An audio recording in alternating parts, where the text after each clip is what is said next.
다니엘서를 살펴보고 있습니다.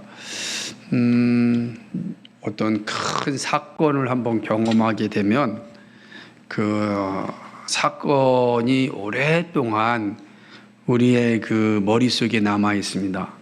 좋은 사건이면 아주 좋은 삶을 살아가는데 유익을 주지만, 그러하지 못한 사건을 당하게 되면 아주 긴 시간 동안 힘든 것을 경험하게 됩니다. 보통 우리는 이것을 트라우마라 이렇게 표현하기도 합니다. 근데 오늘 말씀을 보는 느부갓네살은 나쁜 트라우마가 아니라 아주 좋은 그런 어떤 경험을 하였습니다.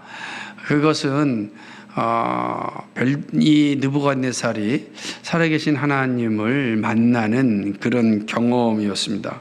하지만은 아직까지 인격적으로 하나님을 만나지 못하였기 때문에 표피적인 하나님만을 알고 있는 겁니다. 분명히 하나님이 존재하는 걸 알고 자신이 죄인임을 알았음에도 불구하고 아직 성숙되지 못하고 어린아이와 같은 신앙이 있기 때문에 하나님에 대해서 온전한 고백을 하지 못하는 그런 상황에 처하게 된 것입니다. 느부갓네살은 다니엘이 자신이 첫 번째로 꾸었던 꿈에 대한 내용을 잘 해설해 주자 너무 감사하였고 감격하였고, 그리고 다니엘을 높였고 다니엘이 하나님을 찬양하였던 것을 보게 됩니다. 하지만 바로 이 느부갓네살은 그 꿈에 대한 오해로 말미암아서 하나님의 말씀에 대한 바른 이해를 갖지 못함으로 인하여 교만하여졌고 자기의 신상을 만들었고 모든 백성들이 절하게 하였습니다. 자신이 신의 자리에 올라간 것입니다. 그러나 이것이 큰 문제가 되었습니다. 왜냐하면 다니엘과 사드락과 메삭 아벳느고, 하나냐, 미사엘, 아사랴 이 세 친구들은 하나님의 말씀이 더 중요하였습니다. 세상의 권세, 세상의 칼과 법을 불신한 게 아니었고 하나님의 법이 그 세상 법보다 위에 있었기 때문입니다. 하나님 외에 다른 신을 섬기지 말라라고 하는 말씀을 가슴 깊이 가지고 있었던 하나냐, 미사엘, 아사랴에게 있어서는 왕의 신상에 절하라는 것은 불가능한 일이었습니다. 그러므로 그들은 차라리 죽기를 결정을 합니다. 하나님께서 나를 구원해 주실 것이다. 그러나 그렇지 않다 할지라도 나는 신상에 절하지 않겠다, 이렇게 결정하고 마침내 7배나 더 뜨거운 풀무불에 이 세 친구가 던져짐을 당하게 되는 것입니다. 사실 이 장면을 보면 세 친구는 살아나올 수 있는 가망이 단 1%도 없었습니다. 그런데 하나님께서 그들과 함께 하셨습니다. 예수님께서 이 세 친구와 함께 하셨고 그 흘린 냄새도 하나 없을 정도로 온전히 보존하여 주셨습니다. 이 사실을 보았던 느부갓네살은 하나님을 찬양하지 않을 수 없었습니다. 그러니까 이제 다니엘이 알려준 꿈과 다르게 이제 자신의 눈앞에서 직접 일어나는 상황을 보았으니 두말할 필요가 없는 겁니다. 그래서 그는 온 백성에게 조소를 내립니다. 오늘 그것이 이제 4장 1절로부터 3절까지의 내용이에요. 온 백성들에게 왕의 조소를 내리고 그 백성들을 향하여서 살아계신 하나님을 섬길 것을 말씀하고 있는 걸 보게 됩니다. 특별히 보게 되면 이렇게 이야기하고 있습니다. 우리 다시 한번 2절과 3절을 같이 한번 볼까요? 같이 읽겠습니다. 2절과 3절을 시작. 지극히 높으신 하나님, 내게 행하신 이적 놀라운 일을 내게 알게 하기를 즐거워하노라. 참으로 크도다. 그의 이적이요 참으로 능하도다. 그는 영원한 나라요 그의 통치는 대대에 있으리로다. 아멘. 이제 엄청난 일이죠. 지금 이게 이방의 왕이 그리고 대제국의 왕이 공식적인 문서를 통하여서 살아계신 하나님을 찬양하는 그런 모습을 볼 수가 있습니다. 그의 나라는 영원한 나라요 그의 통치는 대대에 이르리로다. 이거 어떻게 설명해야 되겠습니까? 여러분, 이거 엄청난 내용입니다. 나중에 이제 그 페르시아 왕이 고레스가 있잖아요. 고레스가 그 이스라엘 백성들을 해방시키고 이제 귀국하고 할 때, 고레스 참 대단한 왕이에요. 근데 그 고레스 왕이 죽을 때 무덤에 만들고, 무덤에다가 헬라 여러 세 가지 언어로 기록을 해놨는데, 그 기록 내용이 뭐냐면 자기 외에 또 다른 나라가 자기 나라를 점령하고 새로운 나라를 만들 것이다. 그죠? 그런데 부탁이 하나 있는데, 다른 것은 다 가져가더라도 내 무덤은 가져가지 말고 보존해 줬으면 좋겠다. 이걸 무덤의 비문에다가 쓴 거예요, 고레스 왕이. 그러니까 인간, 자기가 보니까 자기도 앞선 바벨론 제국을 물러들여서 새로운 제국을 만들지 않았어요, 메데바사가. 근데 자기의 나라가 영원하지 않을 것임을 아는 거예요. 그래서 자기 무덤에다가, 다음 내 무덤은 좀 가져가지 않고 그대로 놔뒀으면 좋겠다 라고 이렇게 글을 쓴 거죠. 그런데 오늘 이 느부갓네살이 하나님을 향하여 찬양하는 게 뭐냐면은, 그의 나라는 영원한 나라고 그의 통치는 대대에 이르리로다 라고 이야기하는 겁니다. 유한한 인간임을 잘 알았던, 그러나 대제국의 통치자가 하나님을 향하여 말하기에 자기의 나라가 영원한 나라가 아니라 하나님의 나라가 영원하다, 그의 통치는 대대에 미친다 라고 조소를 내린 겁니다. 엄청난 일들이 일어나고 있는 것이죠. 느부갓네살의 이러한 고백을 보면 하나님을 만난 사람들의 공통의 모습이라 할 수 있습니다. 우리가 아브라함을 생각해 보십시오. 하나님을 만난 아브라함, 그는 자기의 인생 전체를 다 헌신하지 않습니까?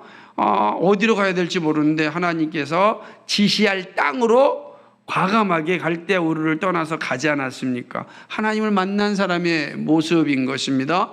모세를 보십시오. 하나님을 만났습니다. 호렙산에서 하나님을 만난 모세는요, 자기의 인생 전체를 기꺼이 헌신하지 않습니까? 다윗은 어떻습니까? 그죠? 우리가 사도 베드로는 또 어떻습니까? 예수님을 만나자 모든 걸 다 버려두고 생애와 다 버리고 주님을 따르지 않습니까? 사도 바울은 어떻습니까? 세례 요한은 또 어떻습니까? 하나님을 만난 사람들의 입술에 나오는 고백은 하나님의 나라는 영원하고 그의 통치는 대대에 미치리다라는 고백이 사실 하나님을 만난 사람들에게 나타난 공통적인 모습인데, 지금 이 느부갓네살의 입술을 통해서, 조소를 통하여서 드러나고 있다라고 하는 것이죠. 이 모습을 한마디로 정의한다면, 우리 믿음의 선배인 종교개혁자들이 5대 솔라 중에 마지막 고백한 게 있습니다. 솔리데오 글로리아, 오직 하나님께 영광이라고 하는 겁니다.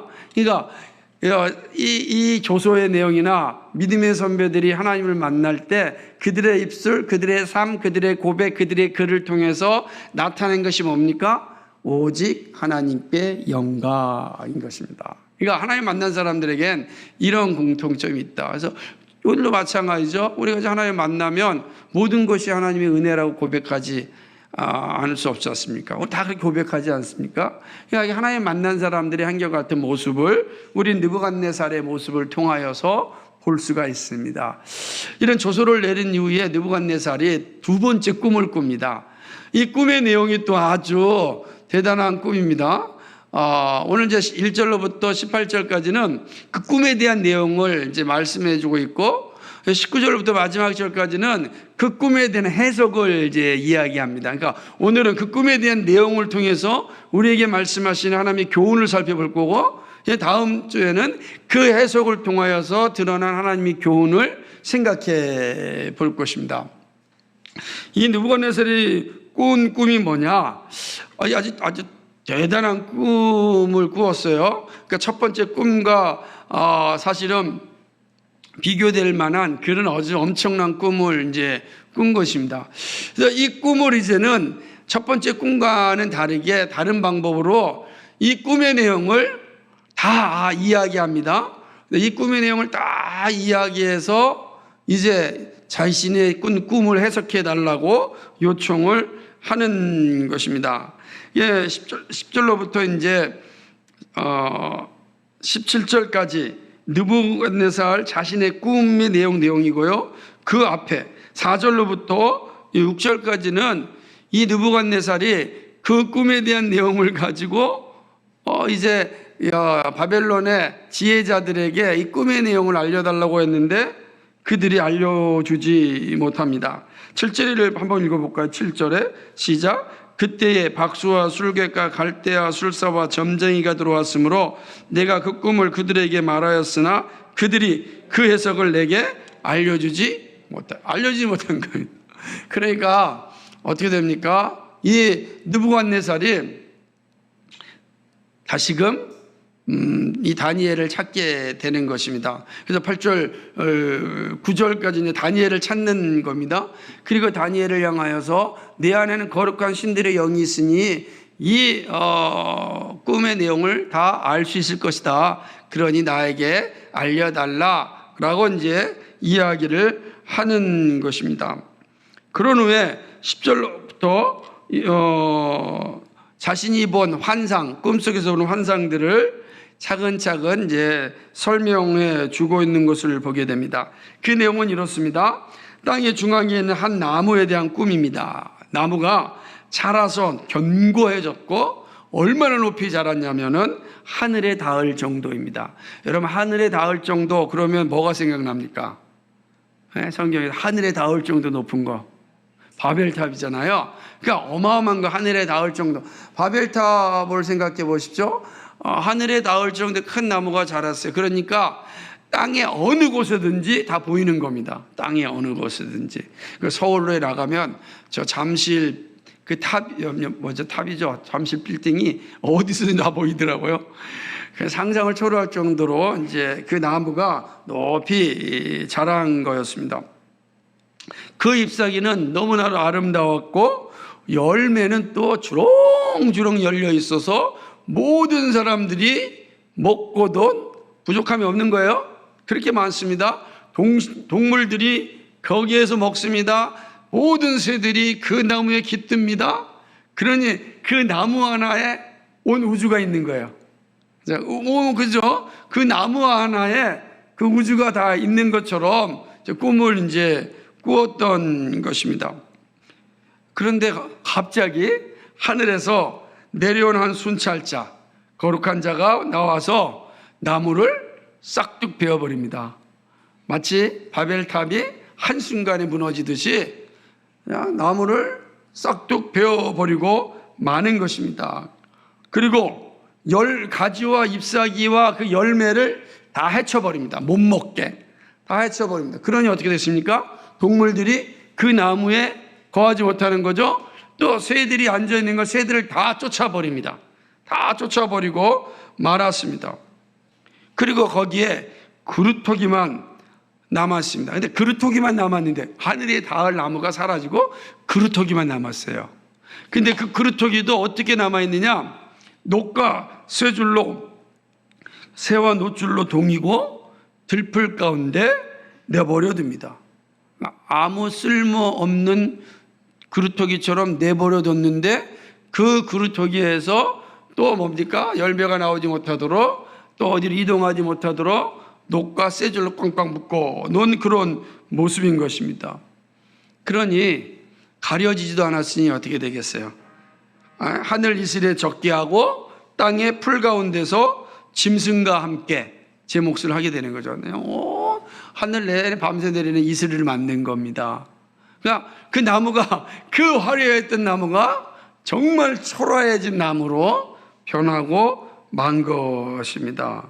그런데 이게 이제 내용이었습니다. 그런데 또 독특한 그 내용을 하나 설명하게 되는데 그게 16절 말씀이에요. 한번 읽어볼까요? 16절 시작. 또 그 마음은 변하여 사람의 마음 같지 아니하고 짐승의 마음을 받아 7대를 지나리라. 이렇게 기록되어져 있는 겁니다. 그리고 17절에 보니까 이는 순찰자들의 명령대로요 거룩한 자들의 말대로니 지극히 높으신 이가 사람의 나라를 다스리며 자기의 뜻대로 그것을 누구에든지 주시며 또 지극히 천한 자를 그 위에 세우시는 줄을 사람들이 알게 하려 하심이라, 이렇게 기록한 겁니다. 그러니까 15절까지는 갑자기 나무가 다 사라지고 그루터기만 남았는데 16절에 와서 갑자기 또 하나의 모습을 이야기하는데, 그것은 그 마음은 변하여 사람의 마음 같지 아니하고 라고 이야기하는 것입니다. 그러니까 이런 내용들을 이야기하는 것이죠. 그러니 이 꿈을 이야기가 쉽겠습니까? 어렵겠습니까? 우리가 들어도 지금 참 어렵고 힘든 내용 아니겠습니까? 더군다나 지극히 높으신 이 하나님이시겠죠? 하나님께서 사람의 나라를 다스리며 자기의 뜻대로 나라를 다 나누어 버립니다. 그리고 천한 사람이 나라를 다스리는 지도자가 되는 그런 모습을 알려주고 있는 것입니다.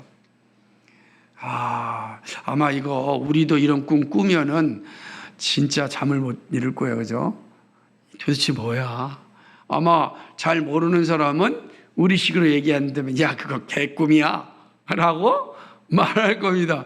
안 그러겠어요? 뭔 내용인데 그 개꿈이지 뭐, 이렇게 표현할 겁니다. 그런데 이미 느부갓네살은 첫 번째 꿈을 통하여서 아주 중요한 역사적인 그 사실을 배웠단 말이에요. 그러니까 이 꿈도 분명히 중요한 의미를 담고 있을 것이다, 이게 생각하지 않을 수 없었습니다. 그래서 바벨론의 지혜자들에게 부탁을 하였지만 도저히 이 꿈의 내용을 알 수가 없었습니다. 느부갓네살이 마지막 수단은 바로 다니엘을 부르는 것입니다. 그리고 다니엘을 통하여서 자신이 꾼 꿈을 해석해 달라고 이야기하는 것을 이제 볼 수가 있는 것입니다. 바벨론의 지혜자들이 가진 이 무지와 대조되는 이 다니엘의 모습을 이제 보게 되는 것입니다.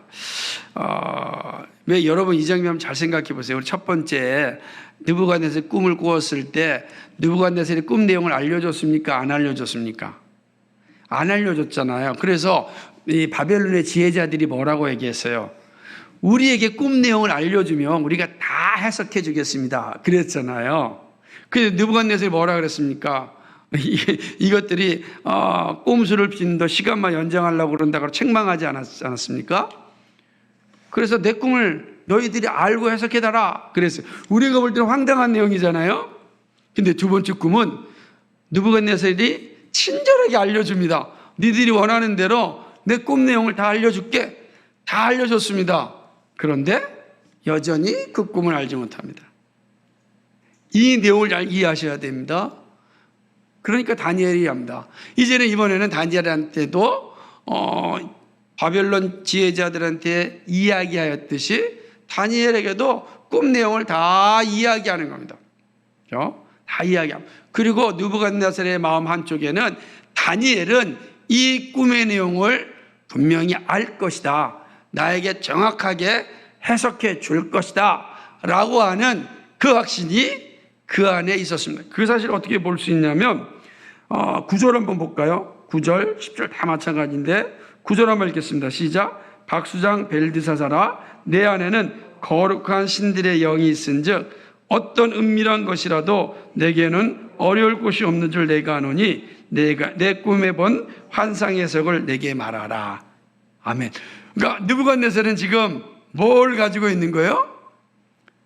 다니엘의 믿고 있는 하나님, 다니엘 안에 있는 하나님, 거룩한 영, 그죠? 거룩한 신들의 영.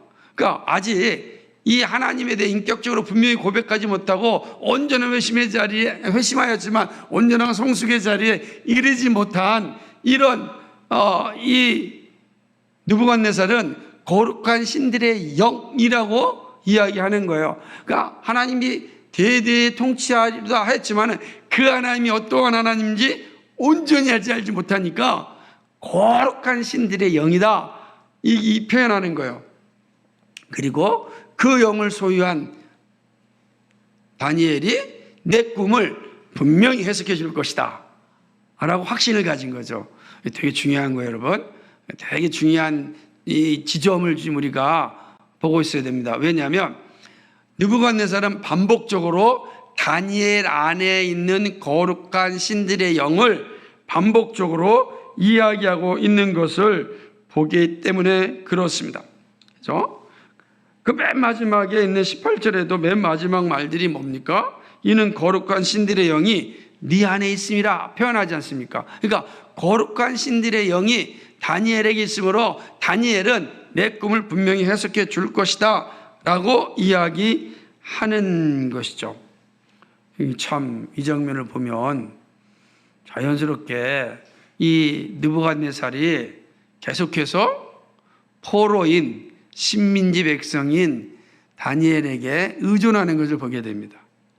아니 지금 포로를 잡아왔는데, 왕이 포로를 잡아왔는데 누가 주인이고 누가 종인지 모르는 상황이 계속해서 연출되고 있는 거예요. 왜 그렇습니까? 하나님께서 자기 백성을 지키시겠다고 약속하셨기 때문에 그렇습니다. 하나님께서 이스라엘 백성 내가 지키겠다 약속하셨잖아요. 그죠? 선지자를 통해서 너희가 나라를 뺏겨 70년 동안 이방의 식민지 백성이 되겠지만 내가 너희를 지킬 것이다 라고 약속하셨어요. 그 약속의 증표들이 영적으로는 에스겔 선지자를 통해서 계속 말씀을 보여주셨고, 또 이 다니엘과 세 친구를 통하여서는 또 역사적으로 그 모습을 보여주고 있는 것입니다. 하나씩 다니엘에게 그 일이 나타나는 거죠. 여기에 정말 역사의 아이러니와 하나님의 구속 경륜이 잘 나타나고 있습니다. 정말 하나 경륜, 오늘 경륜이라는 말 때문에 좀 오전에 질문이 있었는데, 경륜은요 이게 오이코노미아입니다. 헬라어로는. 이 말은 뭐냐면 목적, 계획, 섭리 이런 표현을 쓸 때 하는 단어예요. 경륜, 구속 경륜. 그럼 뭐겠어요? 구속을 이루시는 하나님의 목적, 하나님의 계획, 하나님의 섭리를 구속 경륜이라 그러는 거죠. 반역과 불순종한 백성을 다시 회복시켜서 자기 백성을 삼으시기로 하시는 것, 그게 구속 경륜이라. 그러니까 지금 다니엘에게 나타난 모습이 뭐예요? 하나님의 구속 경륜이란 말이에요. 그러니까 지금 다니엘과 느부갓네살의 꿈과 다니엘의 해석을 통해서 이야기가 흘러가고 있지만 여긴 뭐가 흘러가고 있는 거야? 하나님의 구속 경륜이. 왜 이스라엘 백성들이 바벨론의 포로가 되었습니까? 나라가 망하였습니까? 죄 때문에, 우상 숭배했기 때문에. 우리가 지금 예레미야를 말씀 묵상하고 있는 것처럼, 그죠? 하나님을 떠났기 때문에. 그때 하나님이 그들 버리신 거란 말이에요. 근데 하나님이 자기를 배반하고 버린 이스라엘 백성들을 다시 회복하여 자기 백성 삼으시고 하시는 것이 뭐다? 바로 구속 경륜이다 라고 하는 것입니다. 근데 이 구속 경륜은 어디에 포함되어 있어요? 창조 경륜 안에 있다라고 하는 것이죠. 창조 경륜이라는 의미는 하나님이 자기 백성을 가지시고 그 백성 가운데 거하시며 찬양과 경배를 받으시는 거예요. 그러니까 구속 경륜을 통하여 창조 경륜이 완성되는 거겠죠. 그렇죠? 이 놀라운 일들이 지금 다니엘을 통하여서 우리에게 보여주고 있는 겁니다. 이 용어가 어렵지만 자주 제가 말씀드리는 것, 이게 성경 전체에 흘러가는 매우 중요한 흐름이기 때문에 그런 것입니다. 하나님은 이 일을 위하여 창조하시고 창조를 완성하시는 하나님의 모든 일하심, 지금 이 안에 있는 겁니다. 그러니까 지금 이렇게 된다면 우리가 이 앞서서 첫 번째 꿈과 또 두 번째 꿈과 또 앞으로 나타난 환상들이 이 하나님의 창조 경륜 가운데 구속 경륜이 어떻게 흘러가는지를 잘 보여주는 거예요. 무슨 말이냐면 인류의 역사가 그냥 흘러가는 것이 아니라 하나님의 구속 경륜을 위하여 인류 역사가 존재하였고, 그 인류 역사는 궁극적으로 하나님의 창조가 완성되는 그 모든 일에 합력하여 선을 이루게 되는 것이다. 그러니까 오늘 내가 이 자리에 혼자 살아가고 있다 할지라도 나 혼자 살아가도 끝나는 것이 아니라 여기에는 하나님의 구속의 계획이 온전히 있다. 나한테도 있고 우리 교회도 있고 이민족에도 있고 열방 가운데 있다는 거예요. 이게 잘 이해하셔야 돼요. 그걸 이해하면서 우리는 항상 이 예언서를 볼 수 있어야 되는 것입니다. 반복하여 살펴보고 있지만 승자가 패자에게 구원을 요청하고 있습니다. 쉬운 일도 아닙니다. 또 하고 싶은 일도 아닐 겁니다. 그런데 하지 않을 수 없습니다. 왜요? 하나님의 구속경륜이 느부갓네살을 계속 몰고 가고 있기 때문입니다. 느부갓네살은 자기가 꾼 꿈인 줄 알았는데 그 꿈은 누구의 꿈이, 누가 주신 꿈입니까? 하나님이 주신 꿈입니다. 왜 그렇죠? 다니엘을 들어서 사용하시기 위하여. 왜 다니엘을 들어 사용하시려고 합니까? 하나님께서 이스라엘 백성이 약속하신 것을 성취하시기 위하여. 그러므로 느부갓네살은 자기가 꿈을 꾸고 있지만 하나님께서 계속해서 느부갓네살을 몰고 가고 있는 거예요. 그러니 그 10대, 이제 20대밖에 안 되는 그 포로민 다니엘에게 일국의 제국의 왕이 무릎을 꿇는 거죠. 좀 알려달라 라고 이야기하는 그런 모습입니다. 이게 상상이 됩니까? 잘 안 되는 모습이에요. 그런데 하나님께서 몰고 가니까 배길 수 없는 거예요. 아무리 제국의 왕이라 할지라도 성이 없는 거예요. 하나님이 그를 계속 몰고 가고 있어요. 그래서 다니엘 앞에 계속해서 서게 하는 겁니다. 우리는 그 사실을 이 역사적 사건을 통해서 볼 수가 있는 것입니다. 왕은 다시금 다니엘을 찾습니다.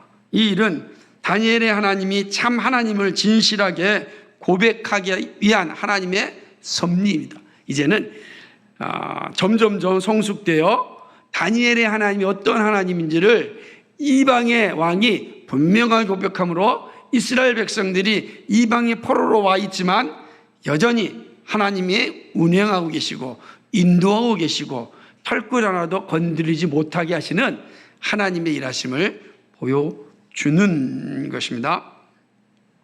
하나님의 백성들이 바벨론에서 70년을 견딜 수 있도록 준비하시는 하나님의 섭리입니다. 느부갓네살이 다니엘을 찾은 것은 다니엘 안에는 거룩한 신들의 영이 있음을 알았기 때문입니다. 바로 하나님에 대한 체험이 다니엘을 찾게 하였고 문제를 해결하는 일에 이르게 된 것입니다. 느부갓네살의 입술에 나온 고백이 진실한 고백이 되고 회심의 자리에 이르게 하시는 하나님의 크고 놀랍고 능하신 섭리를 보게 되는 것입니다. 정말 바울이 고백하였던 것처럼 모든 것이 합력하여 선을 이루시는 모습을 지금 이 장면에서 보고 있는 것입니다. 하나님의 구속은요, 약속의 성취입니다. 언약은 공허한 말이 아니라 반드시 성취를 가져오는 능력입니다. 사람의 약속은 공허할 수 있어요. 그러나 하나님의 약속은 반드시 성취가 됩니다. 그렇죠? 공수표가 아닙니다. 반드시 성취된다. 그러니까 그 사실을 사실 이 예언서를 통하여서 다니엘을 통하여 보여준 역사를 통하여서 알게 되는 것입니다. 이 내용이 어떤 내용인지 다음 주에 살펴보게 되면 놀랍습니다.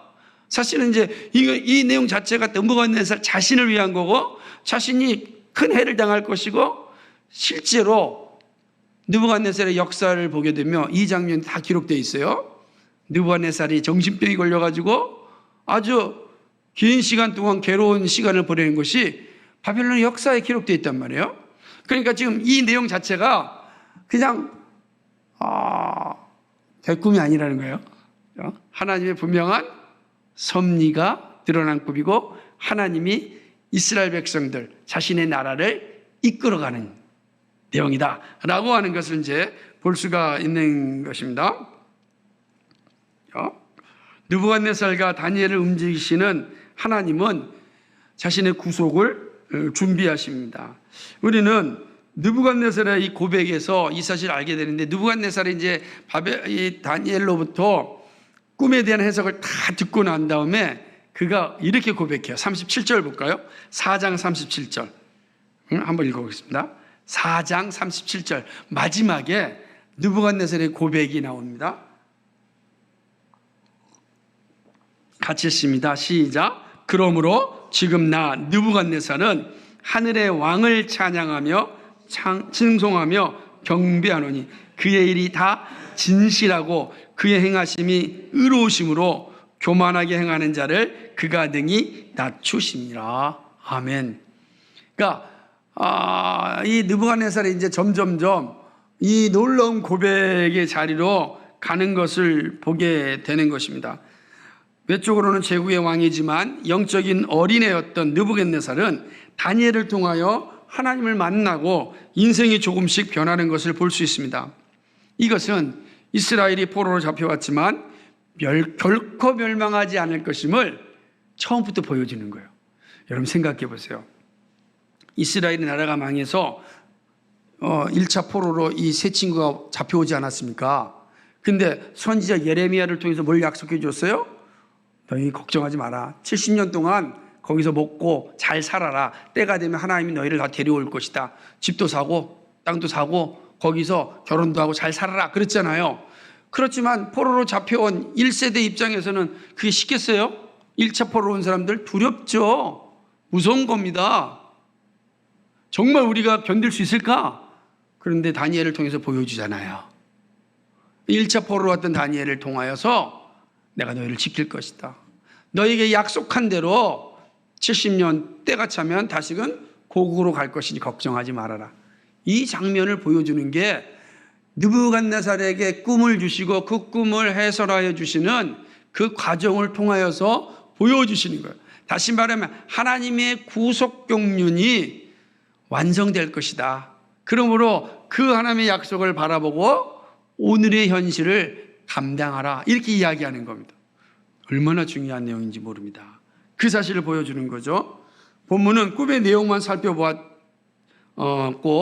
꿈의 해석은 우리가 이제 보지 않았습니다. 다음 주에 살펴보면서 그 내용을 좀 더 구체적으로 보게 될 텐데요. 그러나 다니엘은 꿈의 내용을 알고 있으리라 분명한 믿음을 가진 이 느부갓네살의 모습을 통하여서 오늘 우리에게 주는 주님의 교훈을 좀 생각해 보고자 합니다. 여러분 이러한 지금 설명들을 자세하게 말씀드렸어요. 이 설명들을 통하여서 우리에게 주신 하나님의 교훈이 무엇인가? 첫째는요, 세상의 지혜로는 영적인 진리를 알 수가 없다라는 사실입니다. 느부갓네살은 다니엘이 해결해 준 첫 번째 꿈을 알고 있습니다. 그러나 인간의 본성은 쉽게 하나님의 앞에 무릎을 꿇지 않습니다. 애굽의 바로가요, 이집트의 바로가 10가지 재앙까지 가야 항복하지 않습니까? 아니, 한 번이면 무릎 꿇을 것 같은데 징그러워요. 10가지 재앙 가니까 비로소 무릎을 꿇는 것입니다. 근데 무릎을 꿇고 나서 완전히 항복했습니까? 그렇지 않죠. 홍해까지 쫓아와서 죽이려고 하지 않았습니까? 결국 그의 군사들이 홍해 바다에 수장되고 난 뒤에 바로가 포기합니다. 아주 인간이요. 얼마나 이게 뭐더라 교만하고 그런지 몰라요. 인간이 가진 본성은 하나님 앞에 쉽게 굴복하지 않습니다. 끝까지 자기의 경험, 자기의 지성, 자기의 이성 악착같이 사용하려고 하는 거예요. 내가 누군데? 라는 거죠. 아니 이 엄청난 꿈을 꿨단 말이에요. 그런데 이 느부갓네살이 어떤 일을 합니까? 다니엘을 먼저 찾지 않지 않습니까? 바벨론의 지혜자를 찾습니다. 우리 지혜자들도 충분하다라는 것 아니겠습니까?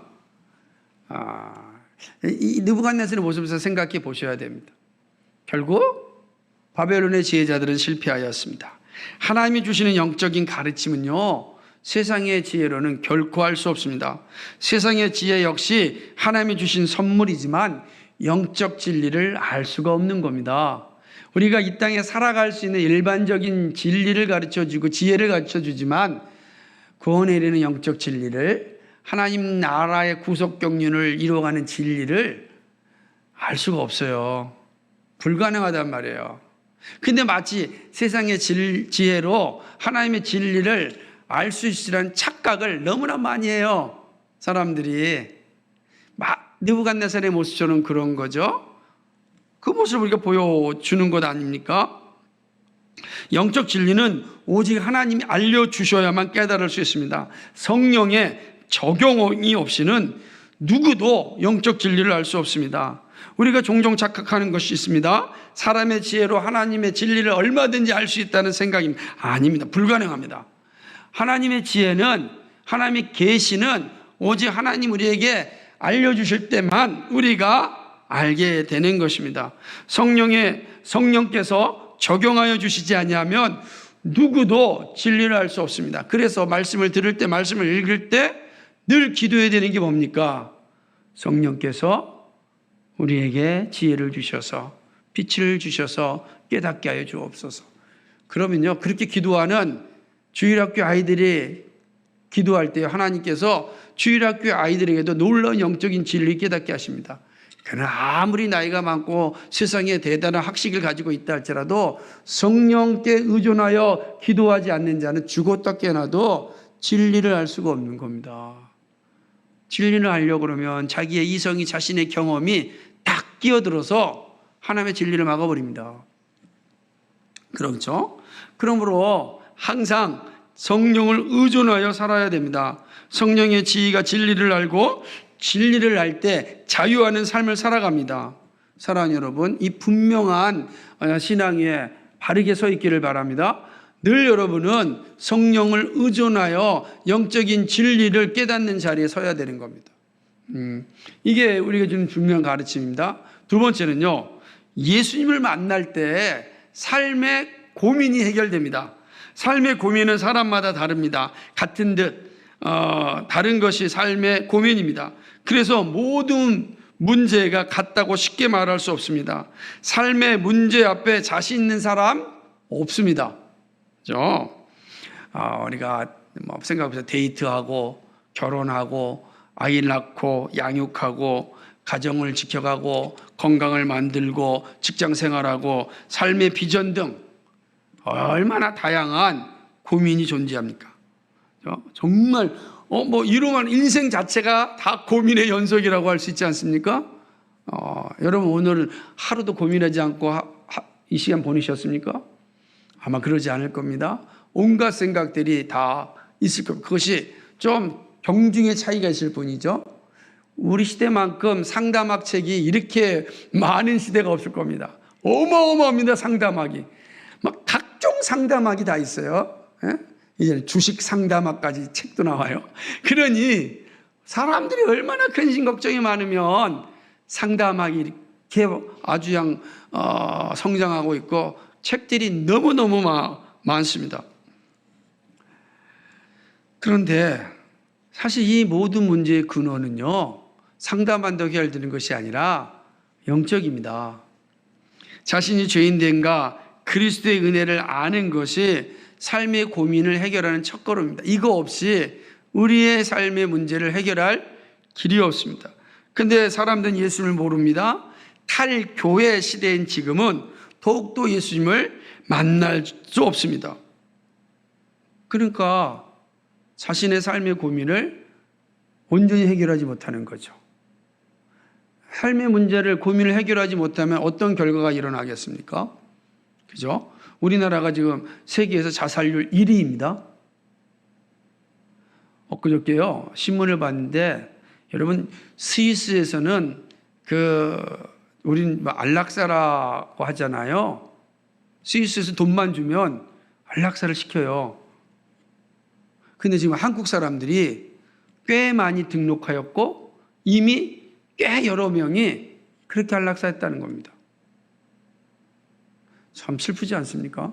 물론 여러 가지 상황과 환경이 있으니까 쉽게 답을 할 수는 없어요. 하지만 문제는 생각해 보십시오. 우리나라의 가장 큰 질병 가운데 하나가 우울증이죠. 왜 우울증이 생깁니까? 삶의 문제를 해결하지 못하니까 생기는 병 아니겠습니까? 이 모든 게 예수 그리스도를 만나야 해결되는데 지금은 탈교회 시대잖아요. 탈진리 시대가 돼가지고 기독교를 떠나려고 하고 교회를 배척하려고 하는 시대예요. 제가 글 하나 쓰는데 재밌는 거 뭐냐면 옛날에는요 교회를 향하여 배타적이라 그랬다고. 그런데 지금은 세상이 교회를 배타적으로 대합니다. 그러니까 이 어려운 시대가 된 겁니다. 어디로 가야 되겠습니까? 삶의 문제를 해결할 길이 없는 거예요. 길이 없는 거예요. 그러니까 해결하려고 해결을 하다가 해결하지 못하니까 스스로 목숨을 내려놓는 일들이 이렇게 많이 일어나고 있습니다. 예? 참 너무 슬픈 일이죠. 예수님께서 전도하고 있을 때였습니다. 복음을 전하고 있을 때 한 시각장애인 무리들이 예수님을 찾아옵니다. 근데 보이지 않으니까 예수님이 어디 가는지 모르잖아요. 그러니까 사람들한테 물어서 어디 가냐 하니까 저 지나간다는 거예요. 그래서 이들이 어떻게 했습니까? 막 찾아갈 수 없으니까 소리를 칩니다. 다윗의 자손 예수야 라고 소리를 칩니다. 그죠? 우리를 불쌍히 여겨달라고 합니다. 소리치는 거예요, 예수님께. 그죠? 예수님이 듣죠? 그리고 뭐합니까? 원하는 게 뭐냐? 그리고 그들의 눈을 뜨게 해주죠. 여러분, 이 정말 중요한 겁니다. 예수를 만나야 문제가 해결되는 거예요.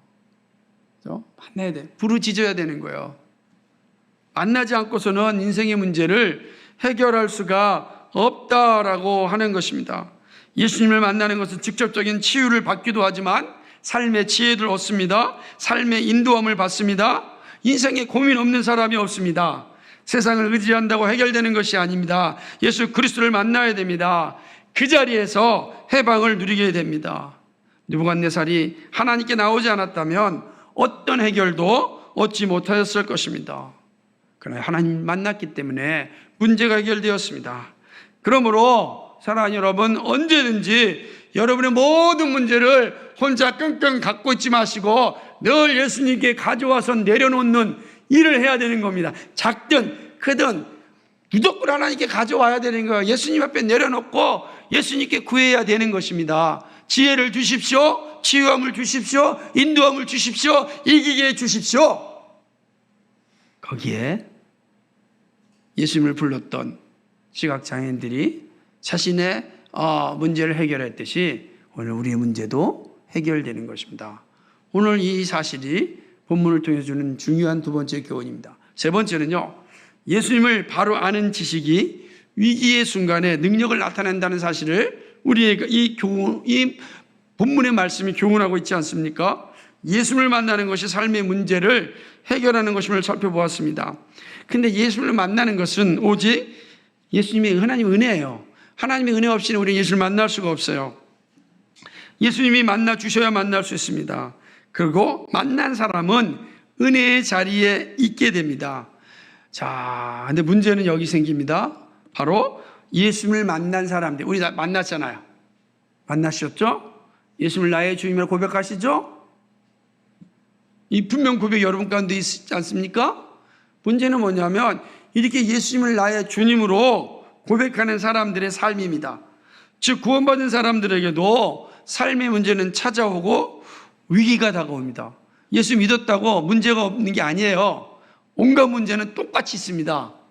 그죠?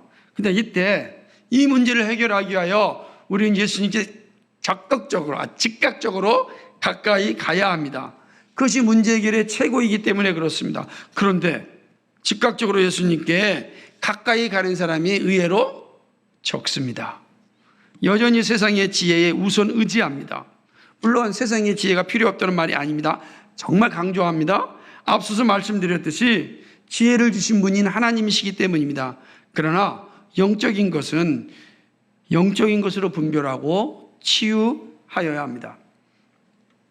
그런데 그리스도인의 삶에 나타나는 모든 건 다 영적입니다. 이해하시겠어요?